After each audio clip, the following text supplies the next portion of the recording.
안녕하세요. 오늘 저희가 같이 살펴볼 자료는요. 2025년 11월 4일 아침 경제뉴스 요약을 다룬 제이아의 비즈바 글입니다. 이게 흥미로운 지점이 정말 많더라고요. 특히 시장의 재평가 그리고 산업 재편 움직임 이게 눈에 딱 띄는데요.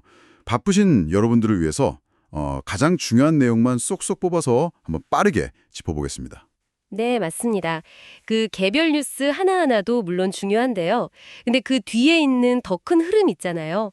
뭐 예를 들면 가치 사슬이 어떻게 재정렬되는지, 자본은 어디로 흘러가는지, 또 수요 구조는 어떻게 변하는지. 이런 큰 축으로 보면 현재 상황이 좀 더 명확하게 보일 겁니다. 네, 복잡한 경제 현상을 좀 이해하는 틀이 될 수 있겠죠. 좋습니다. 그럼 첫 번째 키워드, 재평가. 시장이 기업 가치를 보는 눈이 달라지고 있다는 이야기부터 시작해 볼까요? 뭐 외국계 증권사부터 국내 증권사까지. 조선, 자동차, IT 부품, 반도체, 심지어 전력기기까지 목표 주가를 아주 크게 올리고 있대요. 이건 어떤 신호로 봐야 할까요?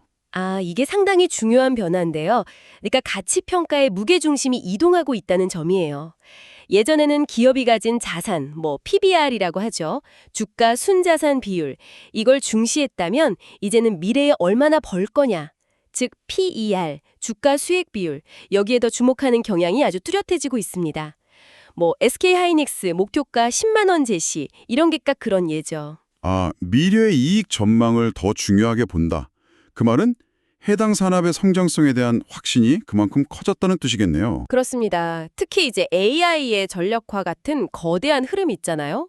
이게 변압기 같은 중전기기 수요를 그냥 폭발적으로 늘리고 또 공급자가 우위에 서는 시장을 만들면서 가격 결정력을 높여주고 있거든요.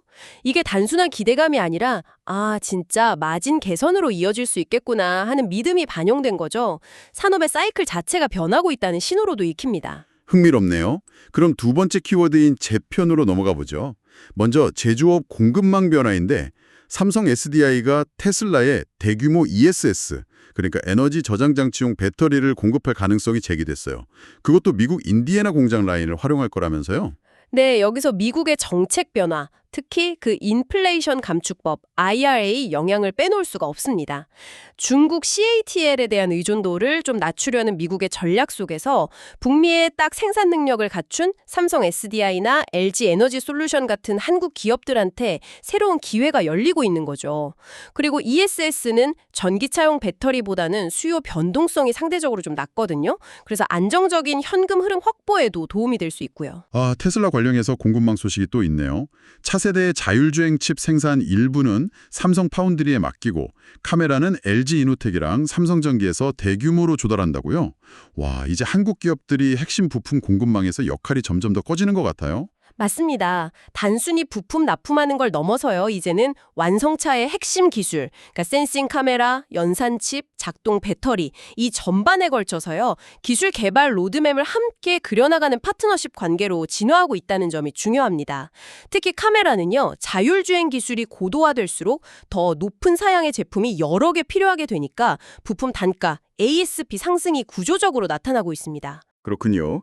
제조업 공급망 재편과 함께 원자재나 소비재 시장 쪽에서도 변화의 바람이 불고 있는데요. 에너지 시장부터 볼까요? 오펙 플러스가 내년 1분기 추가 증산을 중단하기로 했다고요? 이건 유가에 어떤 영향을 줄까요? 일단 단기적으로는요. 유가 하락세가 좀 더 이어질 가능성에 무게를 두는 시각이 있습니다. 유가가 하락하면 물류비나 생산 비용 부담을 덜어주니까 소비재나 유통기업에게는 긍정적일 수 있죠. 하지만 정유사나 화학기업 입장에서는 정제 마진 같은 수익성 지표 관리가 더 중요해지는 시점입니다. 원자재 쪽에서는요. 호주 철광석 산업이 좀 어렵다는 분석도 눈에 띄네요. 중국 수요가 둔화되고 또 중국이 자체 조달 노력도 하고 거기다 친환경 제철 요구까지 겹쳤다는 거죠. 네. 철강 가격은 건설이나 기계산업, 원가에 직접 영향을 주니까 중요한 변수인데요. 가격 변동성에 커질 수 있는 만큼 관련 기업들은 장기 계약이나 파생 상품을 통한 위험 관리, 해지 전략을 더 고민해야 할 것 같습니다. 마지막으로 소비재 쪽에서 정말 약간 의외의 소식이 있었어요.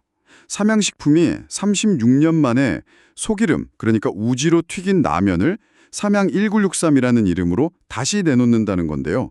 이건 어떻게 봐야 할까요? 아, 이건 과거의 향수, 그러니까 브랜드가 가진 이야기, 헤리티지라고 하죠. 이걸 활용해서 프리미엄 시장을 공략하려는 전략으로 보입니다. 성공한다면 높은 가격을 정당화하고 브랜드 가치도 높일 수 있겠죠. 다만 과거에 우지파동이라는 큰 사회적 논란을 겪었던 제품인 만큼 원료나 공정에 대한 투명한 정보 공개, 그리고 엄격한 품질 관리가 필수적일 겁니다. 이걸 통해 소비자 신뢰를 얻는 게 무엇보다 중요하겠죠. 자, 오늘 이야기를 좀 정리해보면요. 시장은 AI 인프라 같은 미래 성장 동력에 주목하면서 기업 가치를 재평가하고 있고, 동시에 IRA 같은 정책 변화와 기술 발전에 따라서 배터리, 반도체, 자동차 부품 등 제조업 공급망이 크게 재편되고 있습니다. 여기에 유가나 철광석 같은 원자재 시장 변화도 기업 전략에 영향을 주고 있고요. 그렇습니다. 이처럼 공급망, 그리고 자본 흐름, 수요 구조, 이 세 가지 축이 서로 맞물려 돌아가면서 산업 지형을 계속 바꾸고 있는 겁니다. 개별 뉴스 너머의 이 큰 그림을 놓치지 않는 것이 중요하다고 생각합니다.